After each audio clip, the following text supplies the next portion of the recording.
So my name is Herb Tam. I am the curator at the Museum of Chinese in America. Today is September 4th, 2025. December 4th. Oh, December Yeah. 4th, 2025. And there's an oral history with Jeffrey Yip and Jeffrey's father. Can you say Jeffrey's father's name? Father's name is Wing Hong. Yip Wing Hong. Okay. So I'm going to start with questions to Yip Sifu. Okay. 佢開始問啲問題。Okay. So first of all, just if you could say your name and also your where you were born and what year. 你可唔可以講你個名？你喺邊度出世，同埋你喺邊度出世 Yeah.？Right？ 我叫葉永康，係喺廣東深圳大鵬係出世嘅，6歲係到香港移民到香港，然後一直到係1967年我開始學功夫。咁1973年呢，我係移民嚟到美國 New York， 1974年係開武館，一直到而家係51年。咁我而家今年係75歲。My name is Yip Wing Hong. I was born in 1951 in Shenzhen, China. I immigrated to Hong Kong. I immigrated to New York City in 1973.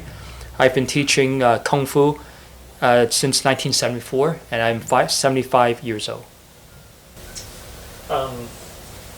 So raised in Shenzhen, and then but immigrated from Hong Kong. That's correct. Yes.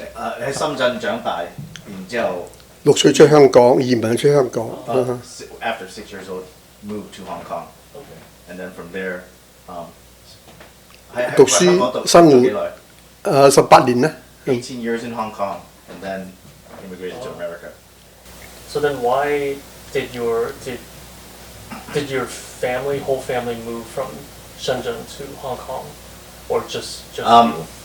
你6歲嗰陣時係咪成家人搬去香港啊？喺深圳嗰度？唔係嘅，6歲嘅時候係我阿媽係同我申請出香港嗰陣時，我爸爸就係一個海員行船嘅，咁我阿哥咧大哥就係已經喺香港噶啦，咁我又嗰時候比較容易出香港，所以申請咗之後就6歲嘅時候就到咗香港，喺香港一路生活。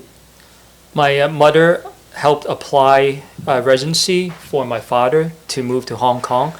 And my father was a merchant marine at the time, living overseas, specifically in San Francisco. And then my brother was already residing in Hong Kong. I see. Okay. Why did they want you to go to Hong Kong? Was it because of school or to be with your father? Like, why did they think it was good for you to move to Hong Kong? 你為咗咩原因你屋企人送你去香港係咪因為你讀書啊，或者要避啲乜嘢？因為嗰陣時中國新中國啱開始成立，咁佢嘅生活條件比較差啲。所以好多人就係嗰陣時，好多人係想嚟到香港嘅生活嘅，即係尋求較為好啲嘅生活。So China had started a new government regime, and it was a lot of changes, so it was difficult to adapt. So many individuals were moving to Hong Kong in search of a better life. And then, how many brothers and sisters did you have, and what? Where are you are you youngest or oldest? 你有幾多子弟？我有2個阿哥，大哥、二哥又行船嘅，大哥就係做書局嘅，咁我係排第三，一個係3兄弟。So I have 2 brothers. One is also a merchant marine, and one works at worked for a bookstore. I am the third child. And can you talk about like the Hong Kong? What was it like in Hong Kong when you first arrived? Like, what did you think of the place? 你啱到香港嗰陣時，你覺得呢個地方點樣啊？嗰時係好細個，就都即係生活啦，就好懵懂懂，係冇咩記憶嘅。不過咧就初嘅嗰段時間，因為香港應該係新嘅地方，生活係比較辛苦啲，就係靠我爸爸即係寄啲錢翻嚟係即係幫我哋生活。咁後尾就我屋企又想置業，就即係揾間屋嚟到住，所以我爸爸就後尾就剩咗啲錢寄翻嚟香港，就係買咗喺九龍就買咗一個單位，咁開始喺嗰處居住，生活比較改善啲。So as a child, my father did not remember much of Hong Kong. It's been so many years ago. However, he remembers his father sending home remittance from the U.S., enabling the family to purchase a flat, and that enabled them to move to Kowloon, which is Nine Dragons in literal translation, and that's where he and his family lived. I see. And then, do you remember what you wanted to do when you got older? Like, what were your hobbies or your interests when you were young? 你成長嗰陣時，你有冇想過你做乜嘢？都冇咩想乜嘢嘅，因為嗰陣時係一條心係諗住係將讀書讀好。但係真係我自己對中國文學比較有興趣，所以我就喺中國文學同埋歷史方面去學習比較多啲。So, as a child, I had no desires, and his hope is just one path, which is to do well academically.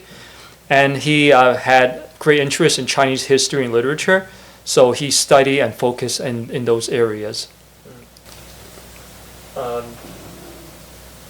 What kind of student were you? Like, did you like to study, and also outside of school, what did you like to do? 你做學生嗰陣時，係咪一個好學生？中唔中意讀書？同埋你喺學外中意做啲咩活動啊？我讀書就中意睇中文書。好多人就話學中文學功夫冇用嘅，但係問題咧就係我偏偏就係靠呢兩個方面咧，即係文學、歷史同埋功夫係喺美國能夠生活，能夠靠呢兩樣嘢嚟到謀生。除咗學功夫同埋讀書之外咧，我就仲係中意踢波。所以中學嘅時期我5年都係又係踢波嘅，所以養成咗身體比較係好多，即係強壯好多。So he had a great interest in reading Chinese literature, and he was told by many people, learning Chinese literature, learning Kung Fu are useless to make a living. However, ironically, he used these two areas to make a living in the United States. And outside of academics, he enjoyed playing soccer, and he played for 5 years. And then, how did you get into Kung Fu? What made you start to get interested in it?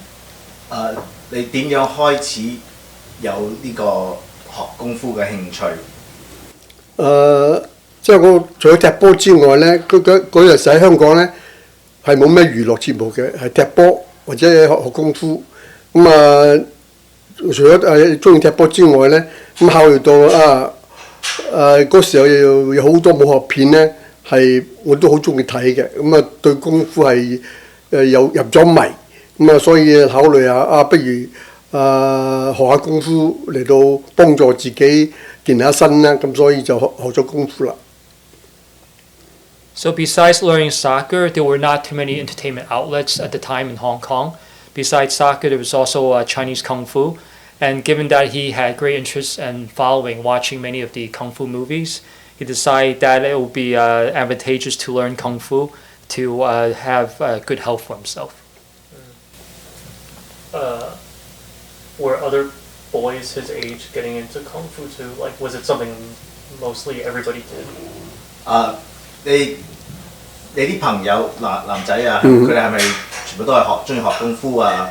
嗰陣時係咪好多人中意學啊？嗰個時候又唔係好多，但係咧就有部分咧即係踢波係男仔最中意嘅啦。其次就學功夫即係喺我嗰個年代咧就有唔少嘅中意學功夫嘅年青人咧係 keep 住嚟到上我即係我師傅嗰處學功夫嘅，咁我又認識咗好多朋友喺學功夫嘅期間。So there were not too many boys that did Kung Fu per se. Soccer was a primary interest. However, there were a secondary group of boys that loved doing Kung Fu. And they would go up to learn with his Kung Fu Sifu. His Sifu taught him the Dragon Style Kung Fu. And that's where he formed a lot of his friendships. How did he choose that school? Like, why that school and not any other school? 你點樣選呢個龍形拳館？點解唔學其他功夫？點解學呢種？我學功夫咧就係我都唔知學咩功夫好。當時有份報紙就有一個係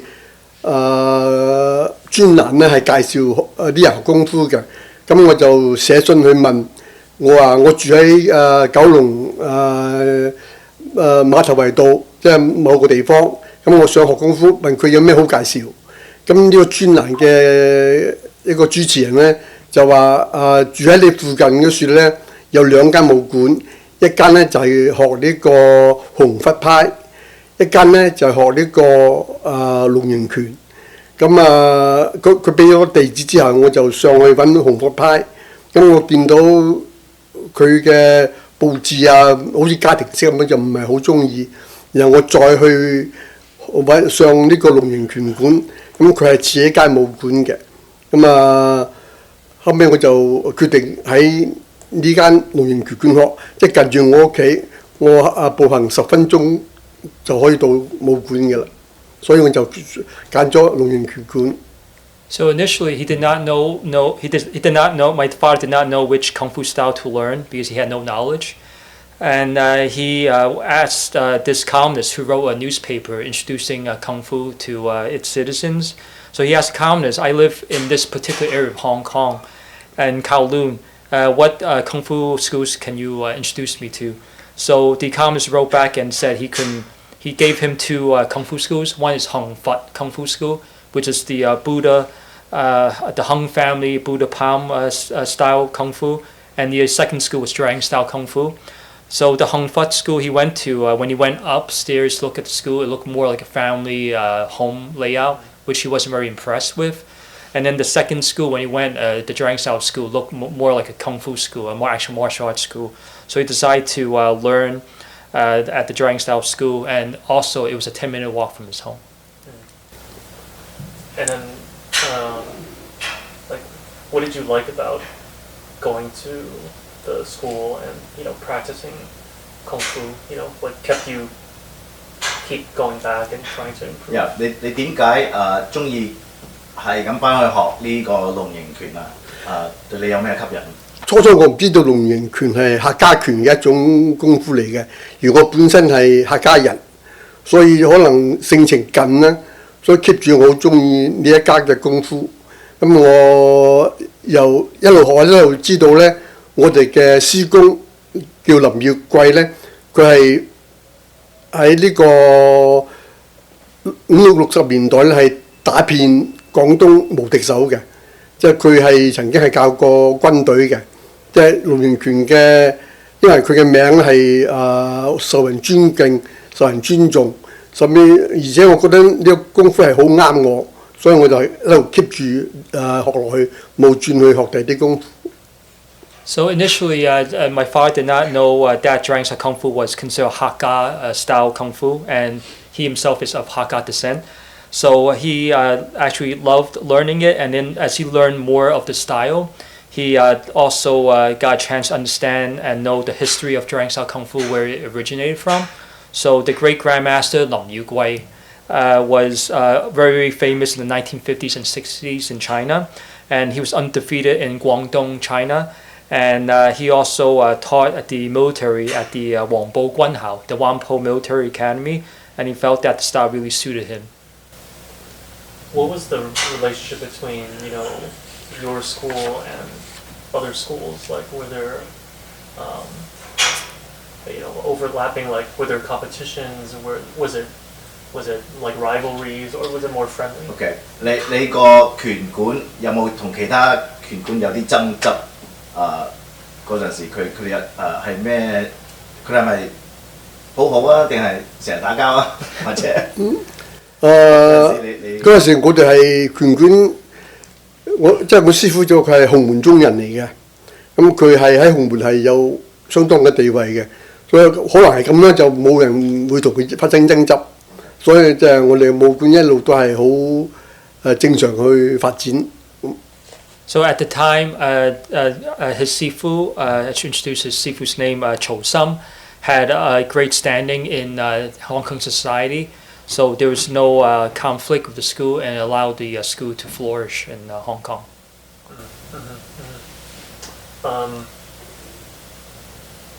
Okay, this question both of you could answer. Just if you could talk about the history of the school that you know about, and the history of like the form, that you practiced. Yeah. 你可以解釋一下龍形拳嘅歷史同埋嘅功夫嘅歷史。龍形拳嚟講就係相傳係喺乾隆時代，即係清朝，大概係17幾年嘅時候呢，就由一個叫五梅師太係傳落嚟嘅。五梅師太佢係精於每一項功夫。好似佢教呢個龍形拳嗰個人呢，因為佢覺得佢身形馬步呢係能夠好靈活使用，所以佢教佢呢種就叫龍形功夫。當時呢係冇話一種名稱嘅，直到後尾林耀貴喺教軍隊嘅時候呢。咁嗰個負責軍隊個總司令就問佢呢啲係咩功夫？咁佢話我都唔知咁樣。咁佢話你呢種功夫係咁靈活，好似傳說中嘅龍咁生猛呢，不如叫龍形拳啦。所以就叫開咗，所以叫龍形拳。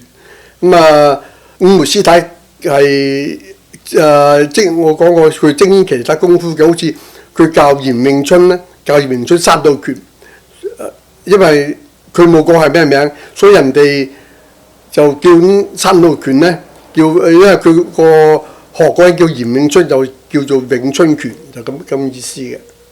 So Zhuang Xiao Kung Fu started around the Qing Dynasty in the 1700s, and there was a nun by the name of Wu Mui, and she knew many Kung Fu styles, and she would teach the particular style to a person based on the physical characteristics.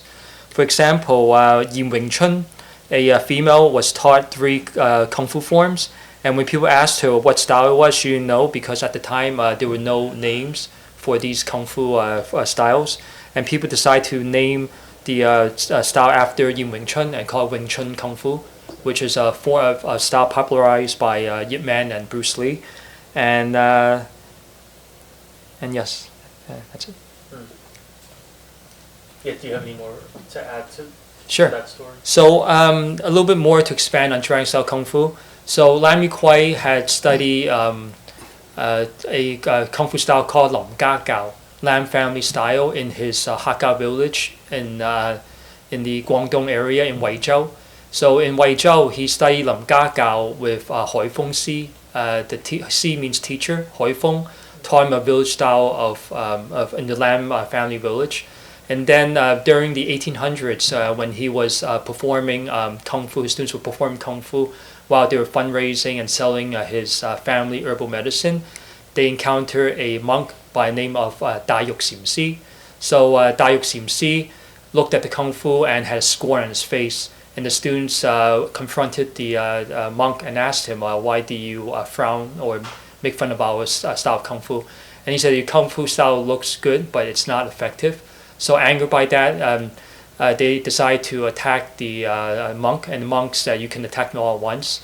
And they were quickly repelled. So seeing how powerful Monk Tai Yuk's kung fu was, Lim Yu Gui decided to learn the kung fu from Monk Da Yuk Sim Si. So after learning with him for several years at the Wa Shou Toi Temple on Mount Lao Fo, this is all in the Guangdong area, he decided to combine both styles, the Lim Ga Gao and the kung fu that he learned from Tai Yuk Sim Si. And then he combined both styles and formulated Dragon Style Kung Fu.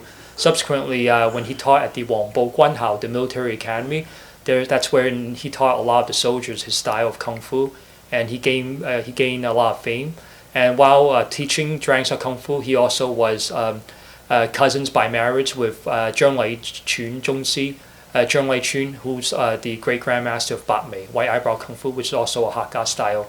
So both men, after they left the Wangbo Guanhao, they promoted both styles of Kung Fu by opening many Kung Fu schools in the Guangdong area. And eventually, both men would migrate to Hong Kong. And from Hong Kong, that's where Kung Fu really spread among many of the practitioners. And both styles have flourished to this day. How many styles of Kung Fu are there, throughout China and the world? Yeah. 我諗大概功夫派有成300個派，即係好多人估計。應該有，應該有。Yeah, should be about 300 styles of Kung Fu. And is it throughout all of China? All different regions have different styles, or do they, are people practicing one style in southern China and the same style also somewhere else? 係咪成個中國都練嗰啲拳都唔同㗎，或者一樣，或者有南方有北方啊？唔同嘅，每個地方都唔同。就北方嘅練北派啊，咁後來呢個北京體育學院嗰班師傅就係制定咗一套新派嘅武術叫做，即係而家大家喺電影啊或者係喺中國嚟嘅人咧玩嗰套武術都係叫新派武術，即係同埋傳統嘅功夫或者傳統嘅武術係唔同嘅，佢哋有個套路。係以將雜技、體操、武術夾埋一齊，創出嘅一種新派嘅功夫武術。So each region in China had their own unique kung fu styles. Like in the north, people practiced Northern Shaolin. However, a number of sifus from Beijing formulated a new modern martial art, which we know as Wushu today. And the Wushu is comprised of its forms are comprised of acrobatics, some martial arts, and health-related aspects, and that deviates and is different than traditional martial arts. Okay. What do we see in America? Mostly, where does the Kung Fu we would see in America mostly coming from? 我哋喺美國睇啲功夫係算係邊一派㗎？係咪好多北方或者好多南方啊或者其他嗰啲？美國相信係主傳統武術比較多啲，因為喺幾十年前呢，呢個洪拳、蔡烈佛啲南方功夫已經係喺美國開始係傳開嚟㗎啦。嗰時候仲未有新派武術，亦都係冇傳統嘅武術，因為廣東嘅移民咧係嗰時候係陸續嚟到美國，佢哋將佢哋所學嘅南方武術係傳播開去，所以而家喺美國嚟講咧，學傳統嘅南方武術係比較多嘅。So in the United States, it was very popular. It's more common to see traditional kung fu because during the time in the 60s and 70s, a lot of sifus who immigrated came from the Guangdong region. So in the Guangdong region, you had Sifu spread Hung Gar Kung Fu, Choi Lei Fat Kung Fu, and other southern styles of Kung Fu. So it's more common to see that. And at that time, there was no wushu yet. So southern Kung Fu is what you commonly see in the United States. Okay, so you spent 18 years in Hong Kong. So meaning you left when you were 24 years old, right? So can you tell me about at that point in your life, where were you in terms of, were you working? Did you have family?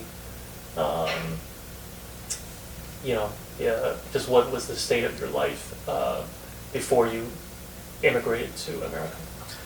你未嚟美國之前嗰18年喺香港，你嗰陣時係做咩？你大個嗰陣時嚟，有冇做工啊？有冇家庭啊？有冇做啲嘢？即係未嚟美國之前，未移民嚟美國之前，嗰段生活係點樣？我讀完中學之後呢，就心諗住去台灣讀大學嘅。咁因為喺香港你想讀香港大學、中文大學係相當困難嘅，所以咧我就喺一個叫珠海嘅書院就讀呢個大學嘅先修班。但係讀完之後咧，我覺得去台灣好似比較路程遠啲，不如就返珠海讀呢個大學咁樣。所以我就讀咗2年之後咧，咁我接到爸爸嘅消息話佢開始申請我去美國。咁嗰陣時咧，我係夜晚讀大學，日頭咧喺IBM 公司度送嗰啲打字帶俾客戶嘅。咁係一路咁早2年，到咗大學2年班嘅時候咧，我申請就批准咗，然後我就開始正式係喺73年1月係中國新年之前係移民嚟到美國開始我嘅生活。咁1976年呢，我就第一次翻香港見下朋友啊，然後認識咗我嘅太太。後尾到第2年之後我翻嚟結婚，跟住就翻去美國之後呢，我就一路嘅功夫，一路有機會呢就進入呢個中文嘅報社工作，就做記者、做編輯，即係將我喺香港學嘅中文歷史係發揮出嚟。所以就我讀嘅書、學嘅功夫都係俾我喺美國嚟能夠揾食，即係能夠生活，一直到而家，所以我係好感恩嘅。So after he completed high school, he wanted to consider going to Taiwan to university. However, the reason why he thought that way was in Hong Kong, it was very hard to get into college. At the time, for context, there were only 2 universities. There was Hong Kong U, HKU, and Chinese University, Zhongdai. And you had to be academically very smart to even be eligible to take the entrance exam. And that wasn't an option. However, there was a Zhuhai Delta, Pearl River Delta College at the time, Zhuhai Daihao, where he completed for 2 years. He would go there for night school, and then he would also during the daytime work for IBM as a runner, transporting video cassettes. And then during that time, his grandfather was applying the immigration papers to enable my father to migrate to the United States. And then in January 1973, he started a new life by coming to America. And in 1976, after immigrating, it was his first time going back to Hong Kong, where he met his wife. And then 2 years later, he got married, and then went back to New York. And then he continued teaching Kung Fu, and also entering the journalism industry by working for a Chinese newspaper. And because of his background, he was able to flourish and use his skills in Chinese history and literature to make a living, and he's very grateful for that.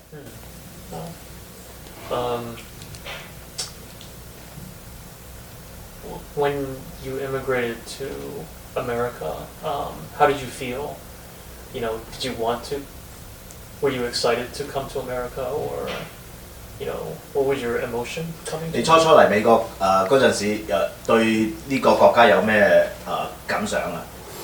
我知道嚟美國係可以，即係因為嗰時係港紙對美金係1:5，即係揾錢係比較多啲。但係初嚟到見到唐人街咁好舊啲地方，即係成百年嘅歷史嘅樓咧，覺得好唔舒服。但係後尾冇辦法啦，因為要揾食，所以慢慢習慣。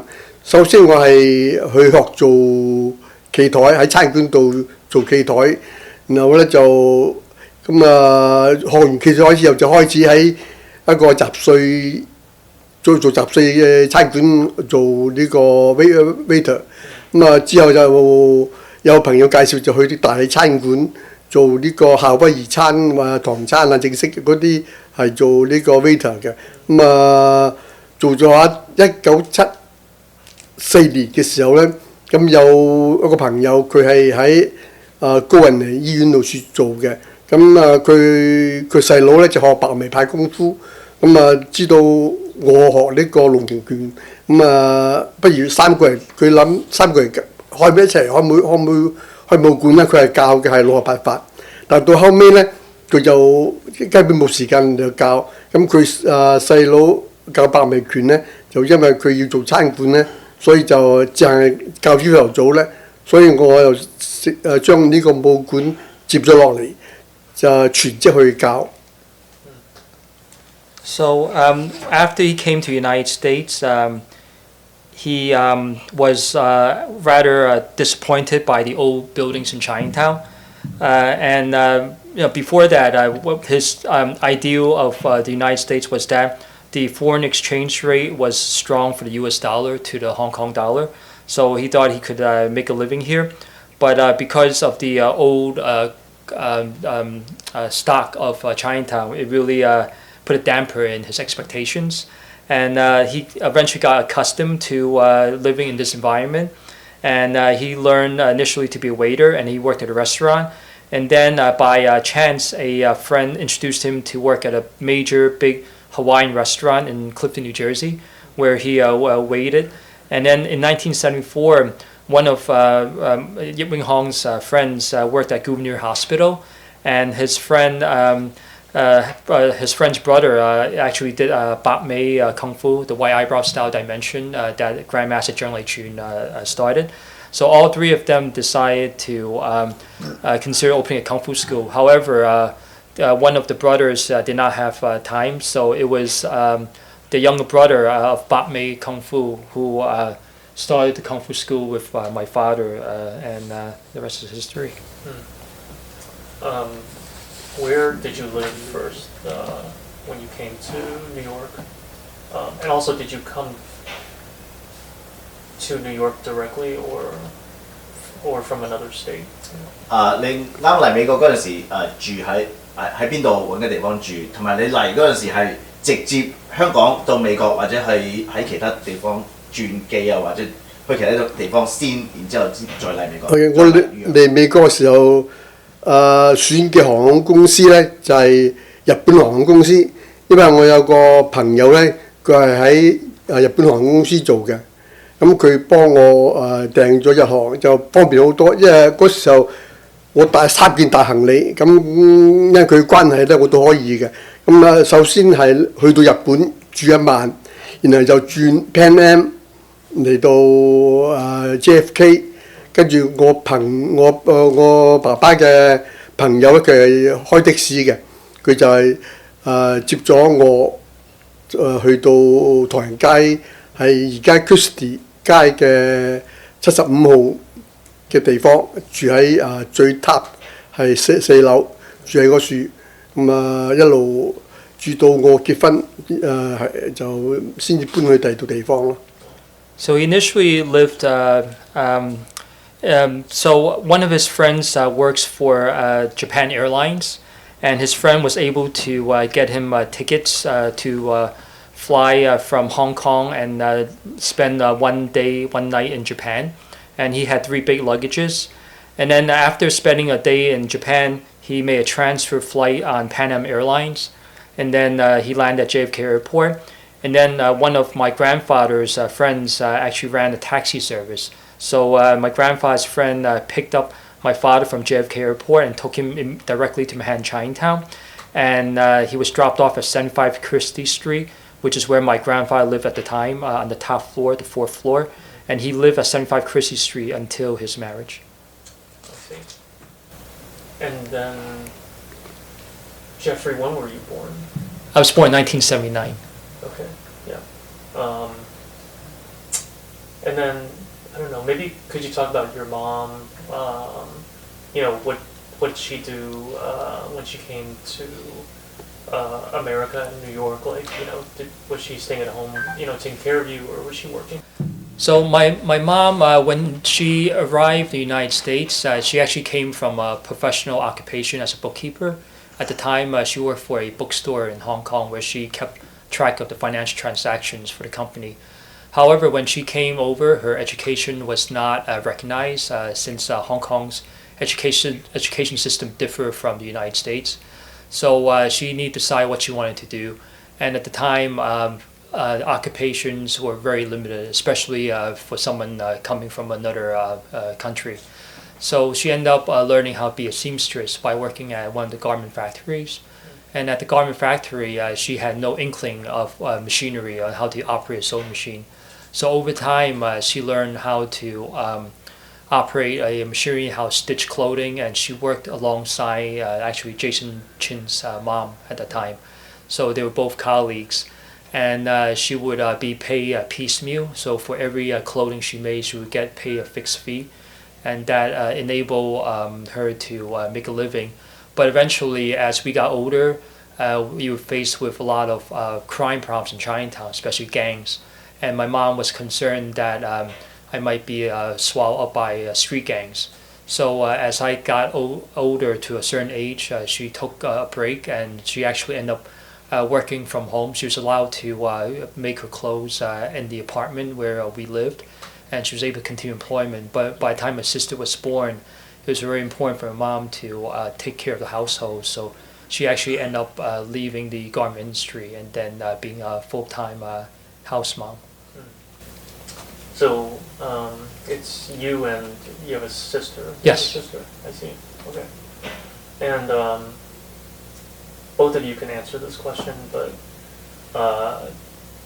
this is like, mid to late 70s Chinatown, and could you just describe like what Chinatown was like back then?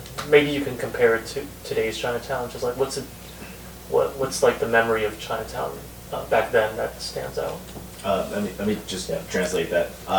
70年代嗰陣時，你喺美國覺得唐人街係啲咩環境好唔好啊，或者好差啊，同埋同而家比較有咩分別啊？70年代台街即係想揾份工作係好容易嘅，以前就係工去揾人做，而家有人去揾工做。我一直都係做呢個餐館。當時就係新嘅移民咧，唐人嘅新移民啫。女性咧就做衣廠，男性就係做餐館。咁當我結咗婚之後咧，有機會進入去中文報紙做。當時嘅薪水係人工係比較少，但係因為我做報館可以成日翻屋企，可以 take care 我嘅家庭，所以我就係選擇咗教功夫同埋做報館。當時咧我都比較辛苦啲嘅，我可以講一個禮拜我做足7日，1至6我係做報館做記者做編輯，禮拜6禮拜朝頭早教功夫，禮拜6禮拜下晝咧我就係返餐館做 waiter， 一直由79年一直至到83年呢4年咧我係咁做。冇休息過㗎，咁一直到84年，我係轉咗一份薪水比較高嘅報館中文報紙做咧，咁我先至係冇呢個再做餐館，但係一直係教功夫同埋係做報紙，咁一路咁take care 家庭維持生活。So in the 1970s, it was jobs were plentiful. So there were more jobs that people can pick compared to today, where companies pick you for openings. And back then, it was common for men to work in restaurants, while females worked as seamstresses in garment factories. And for Sifu Yip, he made a living working at a restaurant, and also took a job being a journalist. So the reason why he gravitated towards being a journalist, it was also the stable hours, and he was able to take care of his family. And then during the time from 1979 to 1983, for 4 years, he worked nonstop 7 days a week. Monday through Saturdays, he would work as a journalist. And then Saturday and Sunday mornings, he would work as a kung fu teacher. And then Saturday and Sunday afternoon, he would work as a waiter.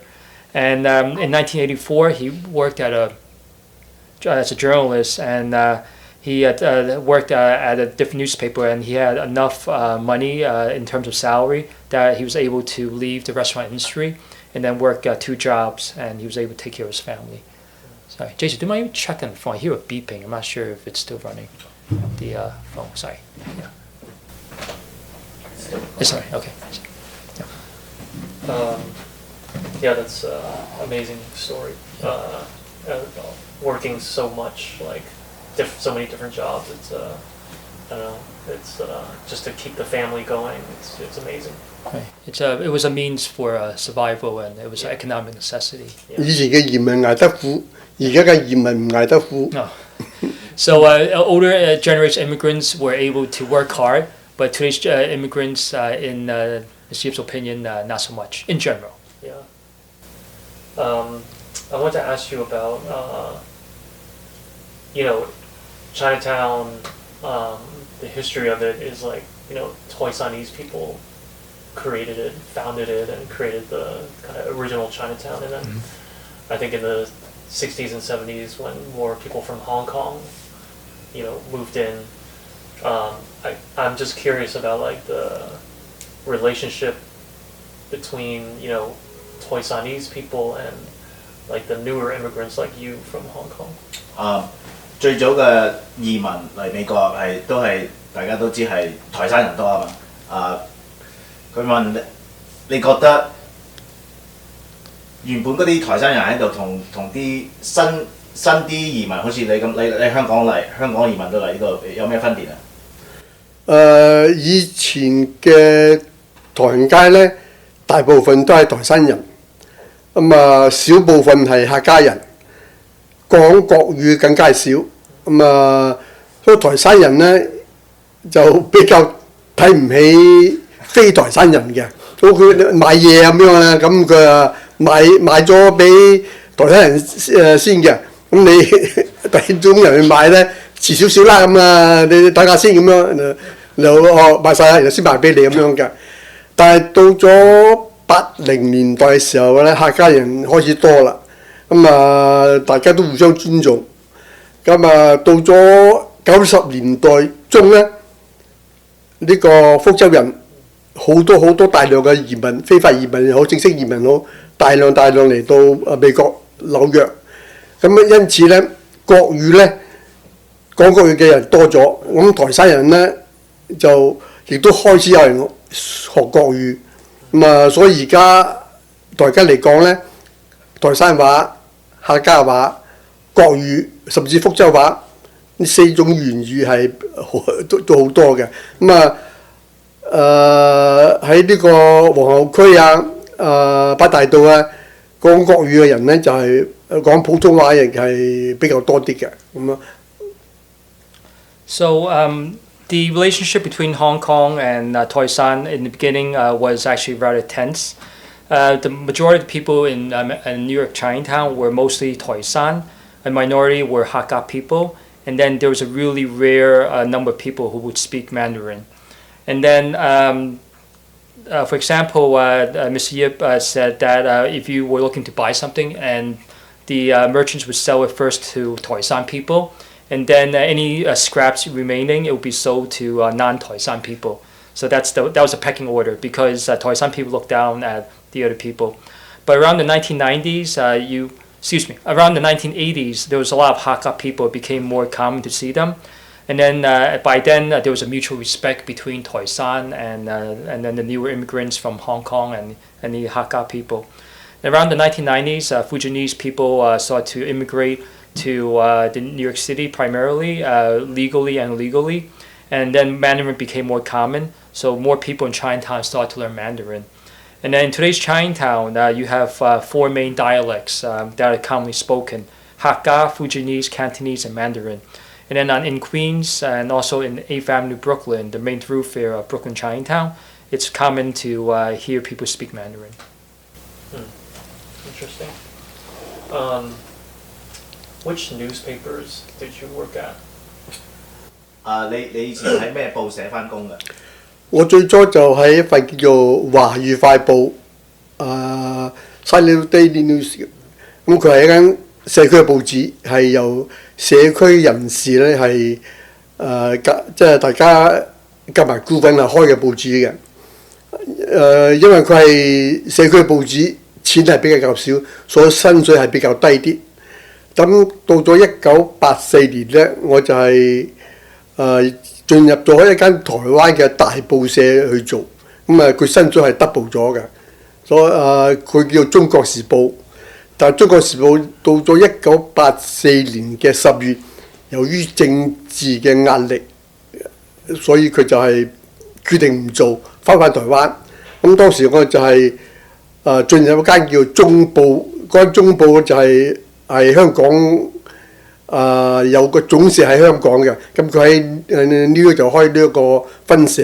咁我喺處做到1989年，因為天安門事件，咁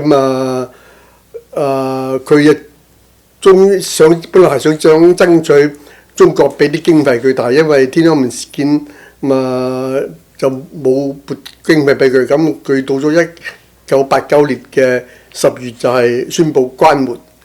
然後咧，我就係進入一間叫做僑報報紙，喺1990年嘅時候我就係入呢個僑報做，一直做到我退休1908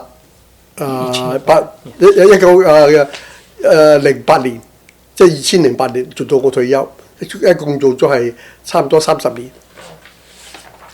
So in the beginning, Mr. Yip worked at Huayu Faibo. It was a community newspaper, China Daily News. It was very low pay. The shareholders were local.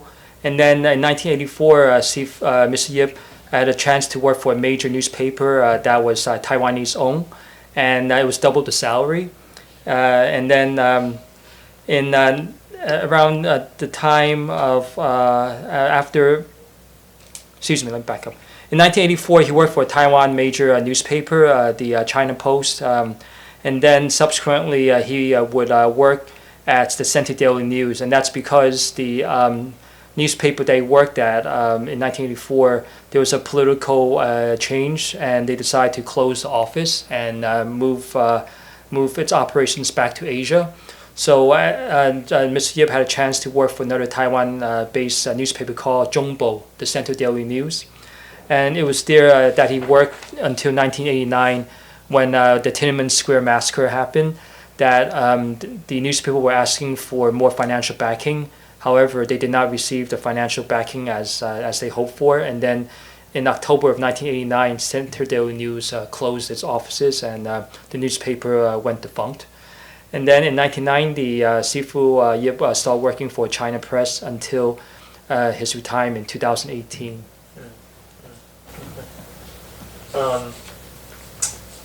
Now I want to ask about the Kung Fu school. I guess, who were the students and who were the teachers and, first who were the students and the teachers? 先問下關於你功夫拳館嘅問題。啲學生係啲咩學生啊？或者有啲咩教練啊？喺你間拳館。當時我係喺西堤街啲雪嚟到教嘅，因為佢係當時係屬於一個教會嘅地方嚟㗎。咁啊，佢願意係250蚊俾我租半年，就喺度教，然後咧再等我揾地方。咁當時啊學嘅以黑人為主，亦都有客家嘅鄉親嘅仔女上嚟學嘅。咁啊，因為嗰陣時係李小龍熱，亦係功夫熱，所以學功夫嘅人係比較多啲。咁啊，當我搬到去即係喺呢處半年之後，我就搬咗去騎樓街232號。喺嗰處地方係因為地頭比較好，環境比較好，所以人哋睇到招牌咧，好多人都上學。嗰時候有成差唔多有50幾人學功夫嘅。咁啊，但係當呢個功夫熱退燒咗之後咧，就慢慢學生比較少啦，咁咯。So when Sifu Yip opened his Kung Fu school, it was right here at Mocha on the ground floor that he opened the school. And at the time in 1974, it was actually owned by a church. So the church leased the space for $250 a month for 6 months. And in the beginning, his students were primarily African American and also the sons of the Hakka villagers from the many different associations in Chinatown. And this was during the Bruce Lee Kung Fu global craze. So there were a lot of students. After 6 months, his school moved to 232 Canal Street in a much better visible location. We attracted many students, and at the time he had 50 students learning Kung Fu. But eventually, when the global Kung Fu craze ended, the student enrollment dropped. And then around Chinatown and like Lower Manhattan, were there a lot of other schools too? And what was your school's relationship to the other schools? 喺唐人街有冇啲咩其他拳館同埋佢哋同你嘅拳館係有咩relationship？ 即係關係。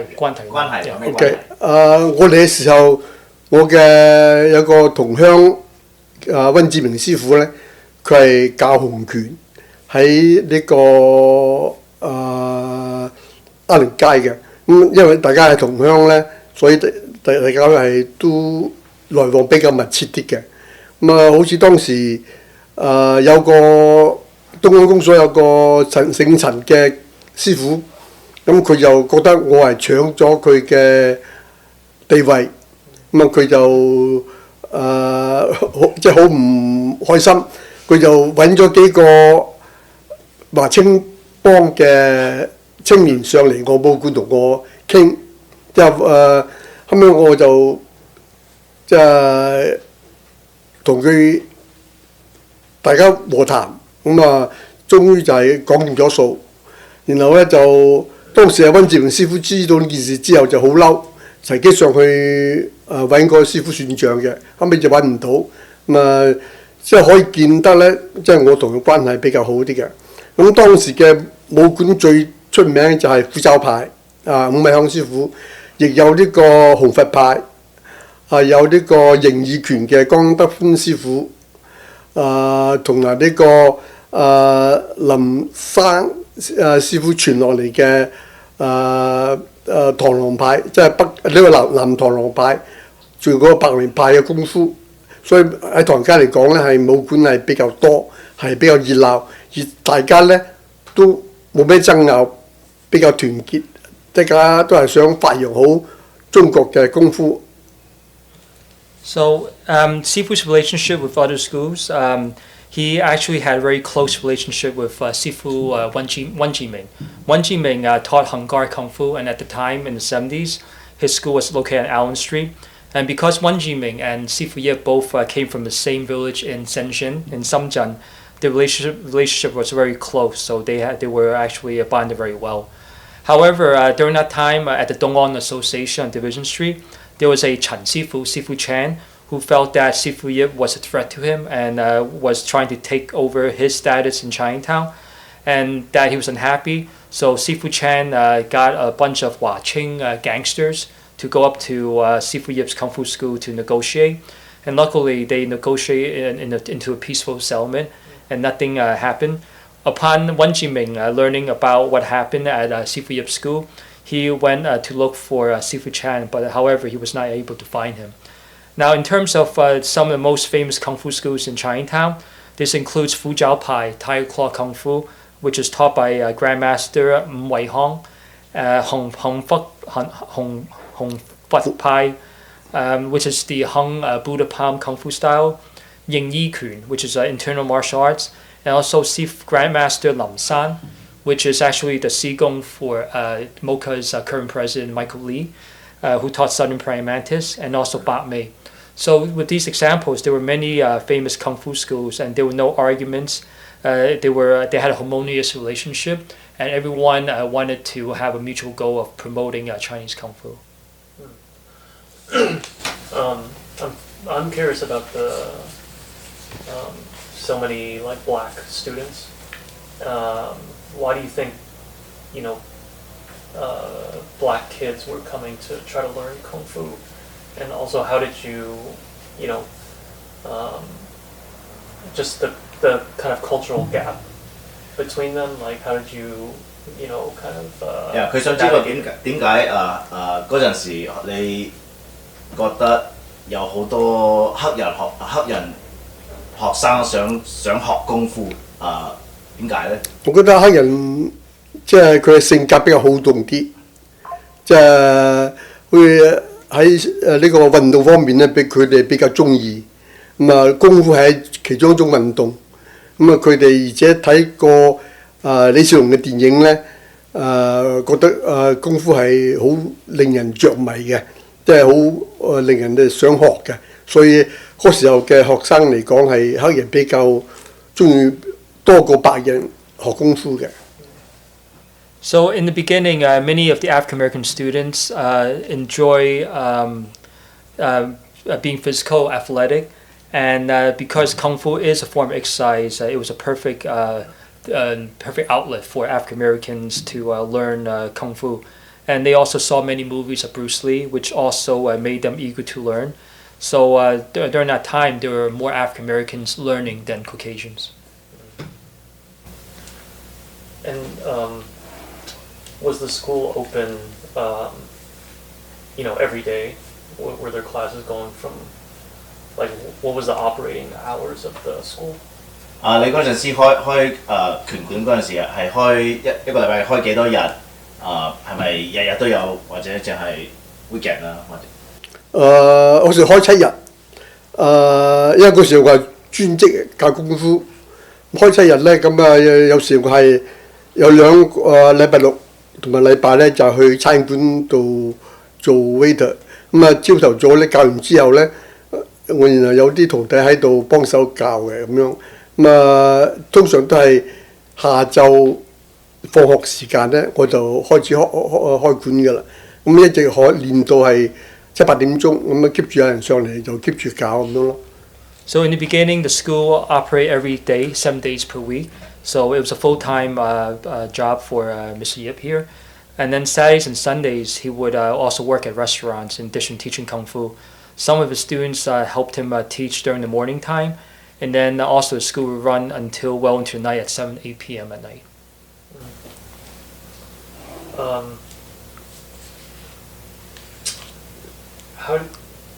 How did the school, change over time, and the students that came to the school, over maybe like 10 years, what was the difference between the school? OK，個拳館嗰陣時到，或者過咗10年之後，佢有咩變化啊？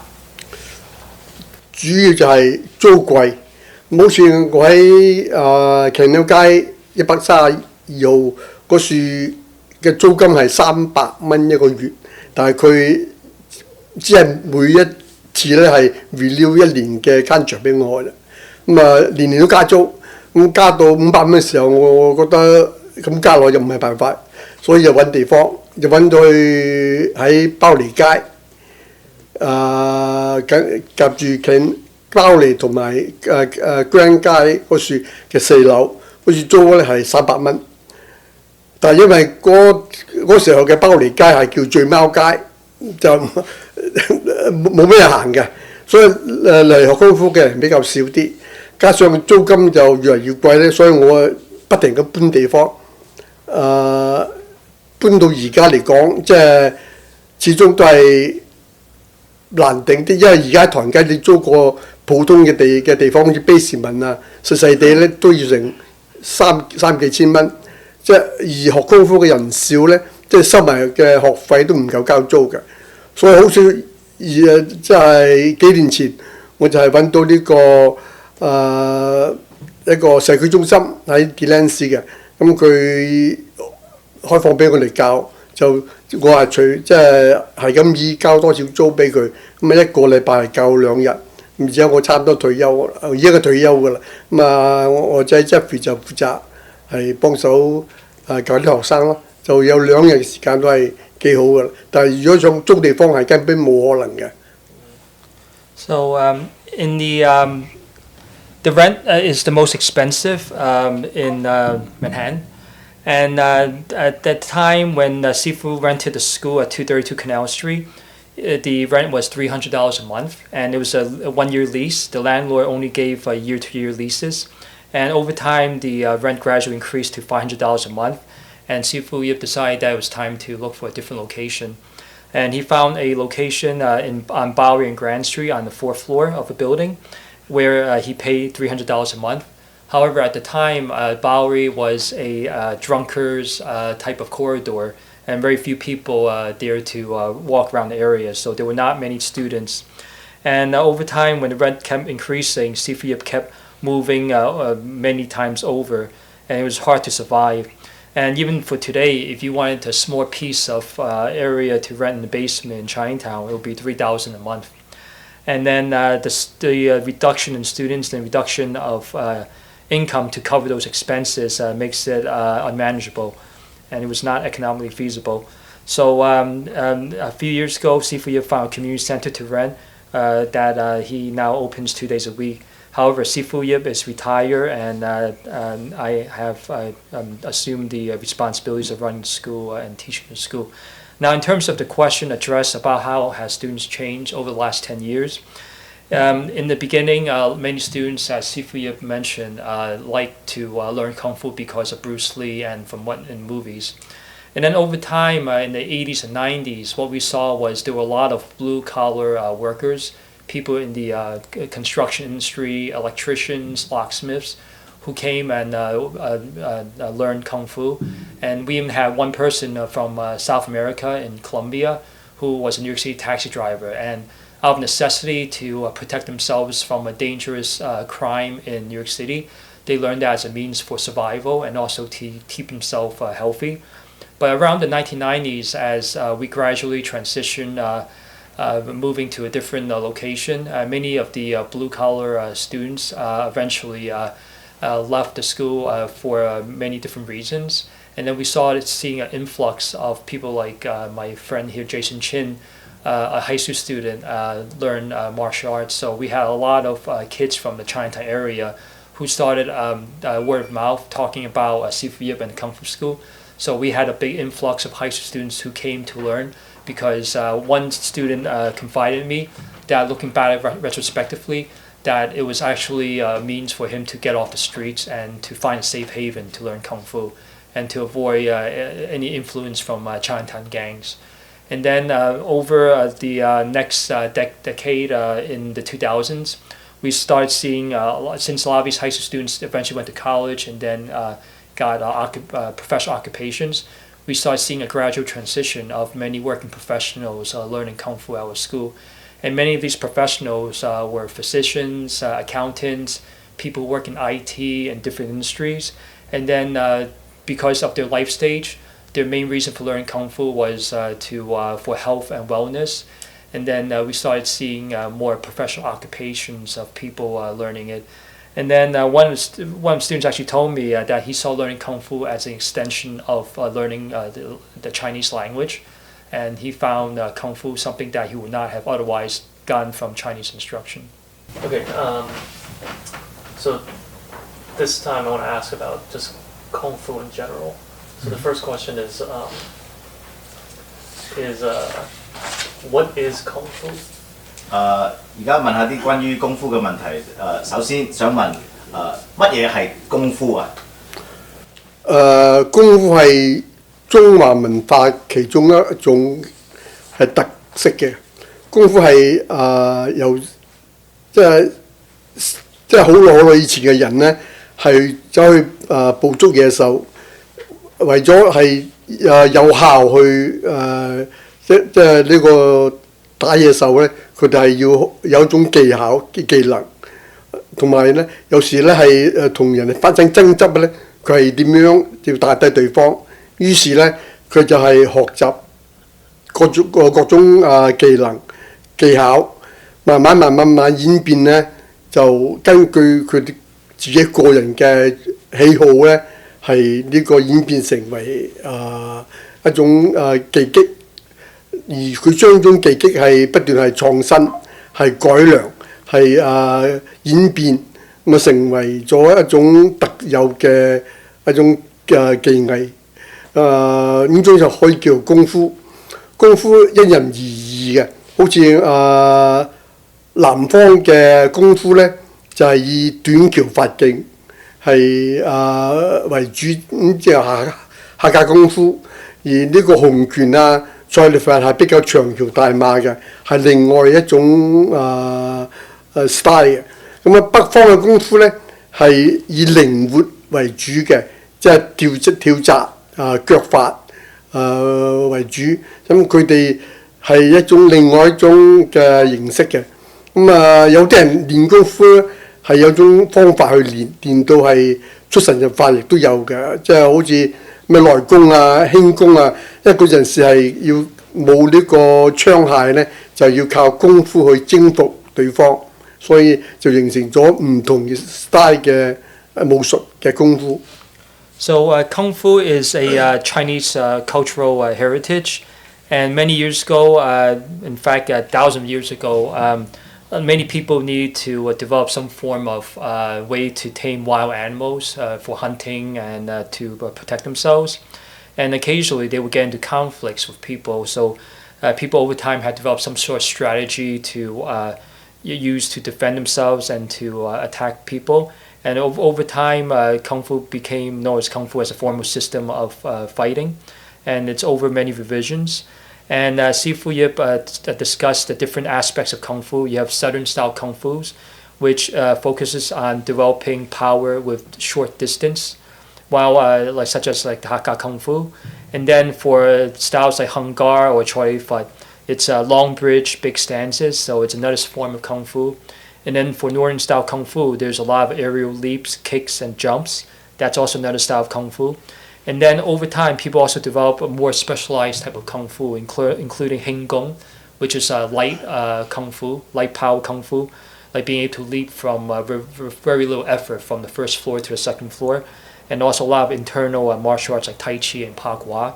And these styles were created during a time when Western weapons were not common.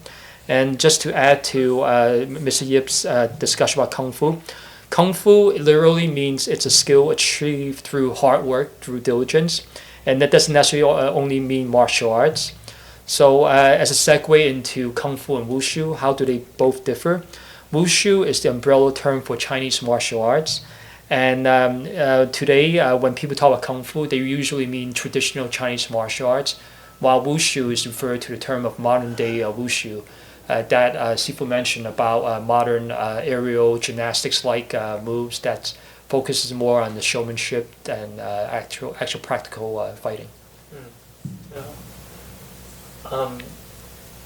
I remember when you and your dad did an event here last year to celebrate the book.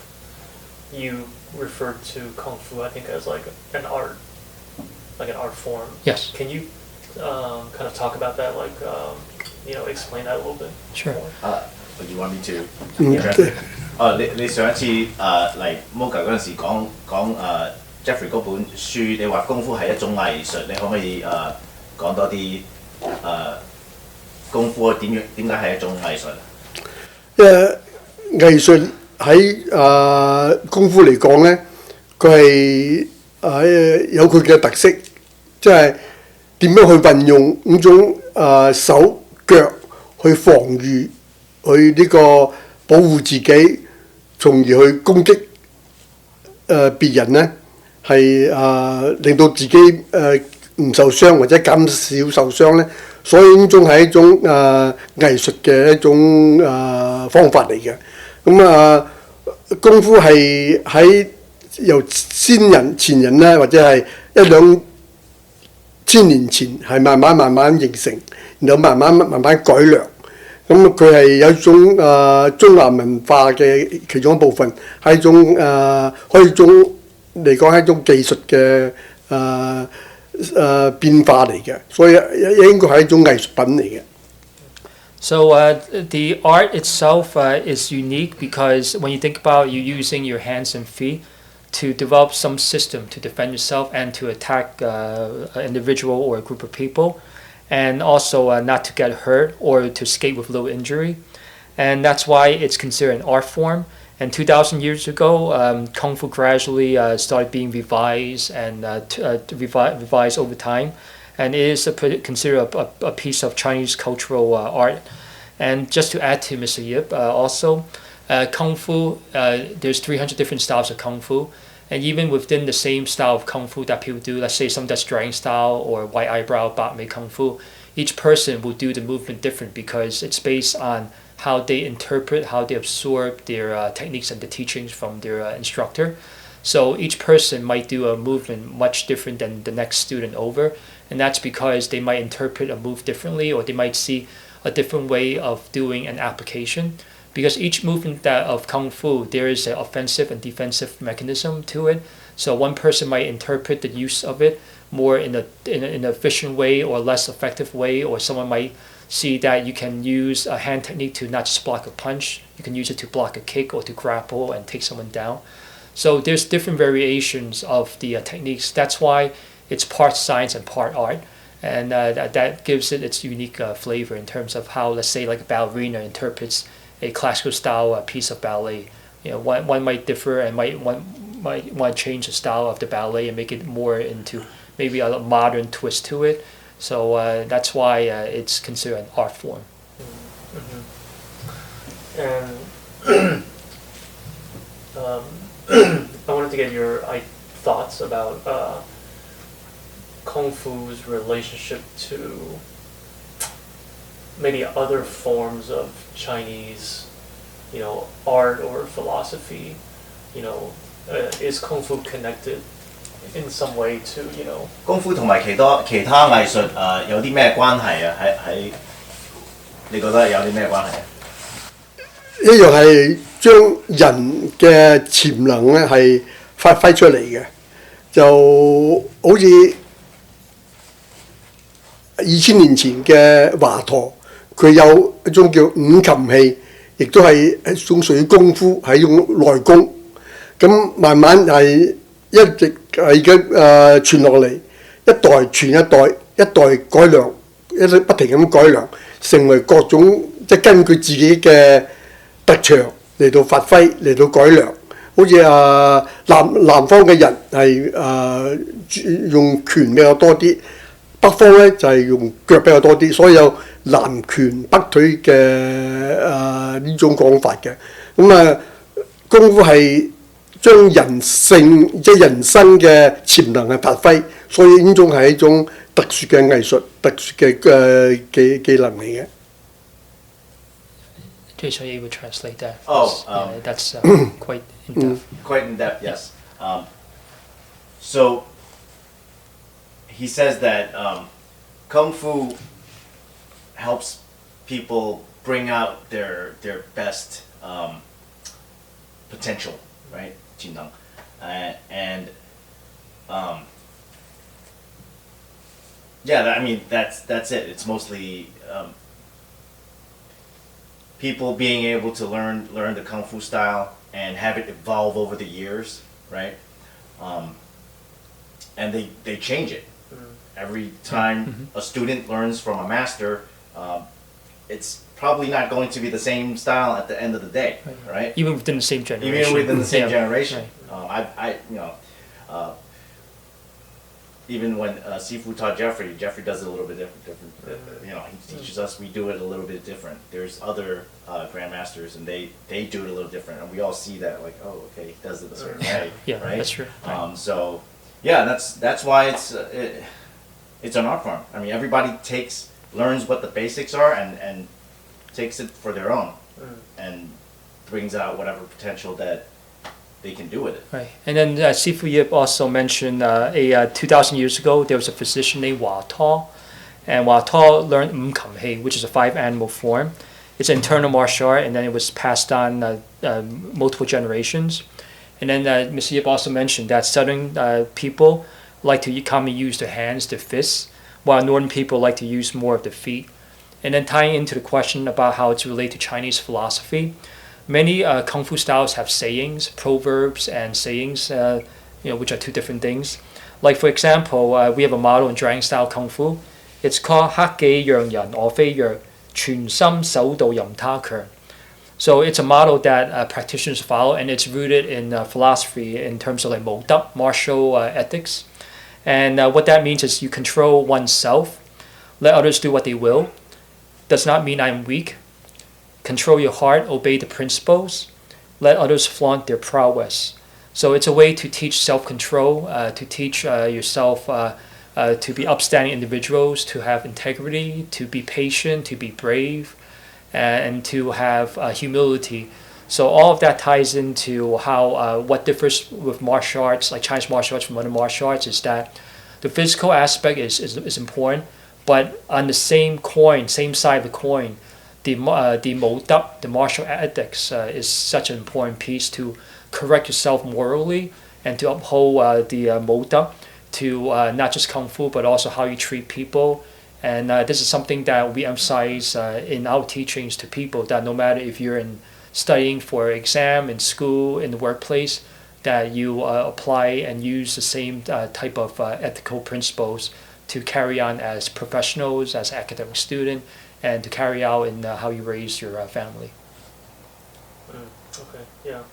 Yeah, I was going to ask about this, kind of in addition to the physical techniques, what else is taught at the school, 除咗打功夫之外，教功夫你個武館係教啲咩其他嘢？都係以教功夫為主，但係我就叫佢哋唔好惹是生非，唔好主動去鬧人打交。功夫係用嚟保護自己，係如果係你受到攻擊嘅時候，你就要反抗，就盡量呢，就唔好傷到人，唔好嚴重傷到人。你反抗呢係將對方係打到打服為止就已經係夠㗎啦，唔好一定將人哋置於死地咁樣㗎。So besides teaching Kung Fu, which is the primary importance of running a Sifu Yip school, is he emphasized to students don't cause trouble, that Kung Fu is defense only, and also if you get attacked, you need to fight back and resist, but do not seriously hurt the person, and use appropriate amount of force as to not kill or maim someone. And besides that, we also teach Tai Chi as a good complement to Kung Fu. Complete relaxation, it's more of a continuous meditative type of exercise, and also line dancing. Line dancing, Mosi, is also an important part of Chinese culture. So we don in the Chinese costume, the lion head, lion tail, and there's a musical component where students also learn musical instruments. So they learn to be proficient in the drums, cymbals, and gong. And it's a way to showcase our Chinese culture. Because one of the things that a Kung Fu school does is also go out and perform line dances. So besides learning line dance music, students also learn the art of performing in public spaces, which I have to admit many students have stage fright, so they're not used to performing in front of people looking at you, especially out in Chinatown during the big parades during Chinese New Year. But also they also get to learn how to be professional because increasingly we are asked to do line dancing and sometimes perform kung fu at corporations, where corporations are asked to do cultural events or some corporate function. So many students are exposed to interacting with people outside of the Chinese community. So I think it's a great compliment to people at the school. Okay, so my last question around Kung Fu is, I know that less and less people are wanting to learn it, so I wanted to ask about what you think is happening to Kung Fu now and into the future. 佢話而家功夫少咗好多人學，少咗好多學生。你覺得功夫以後係會點樣發展呢？即係而家學呢個武術，即係包括空手道啊、跆拳道啊、功夫啊嘅人呢係越嚟越少。原因就係而家嘅年青人呢，佢嘅娛樂節目特別多，好似玩電腦啊、打 game 啊、打遊戲機啊，所以佢哋唔想咁辛苦走去學馬術啊，就係即係中意玩啲遊戲。所以功夫要點樣發展落去呢？呢條路呢，就要各門各派嘅師傅上一個萬全即係大家浸埋上一個計劃，去點樣 promote 呢個功夫嘅發展呢？就我覺得應該係大家集埋一齊呢，係將成立一個功夫嘅總會，然後呢，由各門各派嘅師傅集思廣益，即係大家出呢個計謀。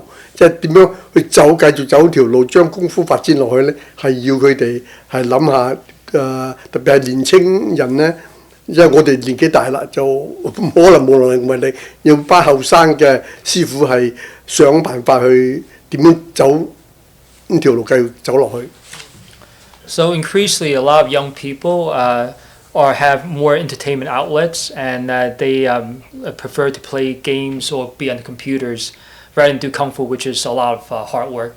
And that's what Kung Fu really means, hard work, skill achieved through hard work.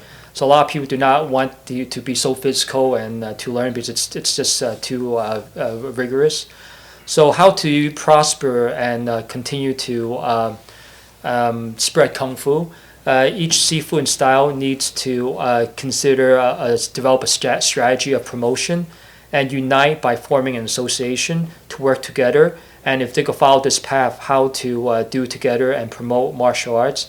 But as the Sifus are aging, they don't have the same type of energy, and they rely on the younger generation Sifus that are now slowly supplanting the older Sifus to continue to teach Kung Fu. So they need to develop a strategy to attract young people, and if they could follow this route of continue to attract martial arts. And one of the things that I want to leave with this particular question from our publication is that Sifus will need to decide whether to pursue a cost strategy that is focused on decreasing costs in order to increase profits, or a differentiation strategy that is standing out from the competition to attract students despite increased costs. And while the strengths, weaknesses, and opportunities of each school will vary widely, the threats largely remain the same. They stem not from competition, from the seismic shifts in society and how people choose to spend their time and money. As a result, each strategy carries significant risk. So with that in mind, many of the Sifus need to might appear and run the risk of appearing overly commercialized, particularly if accompanied by numerous add-on fees, leaving the student feeling nickel and dime, thereby compromising the integrity and quality of a martial art. So the way forward is thus fraught with peril and requires navigating one's way between a rock and a hard place. However, with some glimmer of hope, regardless of changes in society, economy, or technology, as long as there are students with the desire and patience to learn, and as long as there are Sifus with the desire and patience to teach, as long as good students can continue to find good Sifus, and good Sifus can continue to find good students, traditional Chinese martial arts will survive. Okay, I forgot to ask one question, which is, do you think kung fu in America or these other diasporas? Is it being preserved better, in New York, in Chinatown, than it is in China? 你覺得功夫喺美國發展得多定係喺大陸嗰邊發展得多？有啲咩唔同？喺大陸政府方面係 promote 呢個武術，新派嘅武術，佢哋對功夫咧係即係採取不聞不問嘅態度，即係唔理你生你死又好。但係由於喺美國咧，早期嘅南方嘅師傅係傳落一班好似外國人嘅學生，佢哋咧係有啲係有心有力走去係教呢個傳授，將佢哋所學嘅傳授出嚟嘅。所以我覺得咧，功夫喺外國嘅發展會比喺大陸嘅發展係仲好嘅。所以有啲人話咧，想學功夫咧，第時要揾鬼佬學啦，即係揾老快學啦咁樣，就意思就係咁就係咁嘅意思嘅。所以我頭先講翻話組成一個功夫嘅會咧，喺30年前係有個叫做美東國術聯誼總會，但係30年咧，因為冇喐過，好似我哋已經40零歲，而家咧係想喐都唔得㗎啦。所以係希望呢班後生嘅各門各派嘅師傅出嚟教嘅師傅咧，係佢哋能夠集埋一齊嚟到發展，係成立一個會，第時推動功夫即係定期表演啊、定期比賽啊，咁或者對功夫嘅發展係有好處。So in Sifu Yip's opinion, he opines that in China, the Chinese government actually promotes wushu and has a not so positive attitude about whether traditional kung fu should survive or not. So they leave traditional kung fu masters to their own devices. In the United States, because of the early Sifus that spread kung fu to primarily Westerners, many of the Westerners have the ability and also the desire and patience to teach and to promote kung fu. So many people say that in the future, in also Sifu's opinion, is that you want to learn kung fu, you have to learn it from a foreigner versus a Chinese person. But however, he did reference that 30 years ago when the United Kung Fu Federation was formed by Sifu Wei Hong. It was meant to promote martial arts, and at that time many of the Sifus were in the 40s. But however, many years later, many of the Sifus are aging. So Sifu Yip's hope is to enable the young Sifus to continue to promote martial arts and to spread, whether it's through tournaments or other means of trying to promote traditional martial arts. Okay, so that's all the questions I have in terms of Kung Fu. Is there anything that you wanted to say that I didn't ask about? 而家就結束啦。你有啲咩想講啊？你就而家我希望年青人呢，中國人又好，外國人又好，對功夫係不妨係留意下，咁關注下，咁好似有好多喺呢個YouTube 咁樣睇下功夫嘅演出啊嘅比賽啊，咁增加佢哋嘅信心，或者佢哋將來呢係能夠拜師學藝學功夫，令到功夫係繼續發揚落去，唔至於係向下邊。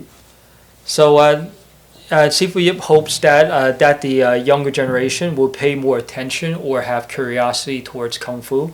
And for example, he mentioned YouTube. If people see Kung Fu, that they can develop the confidence and desire to learn Kung Fu. And then in terms of what I think is the major barriers to learning Kung Fu is there's time commitment on both the students and also the Sifu.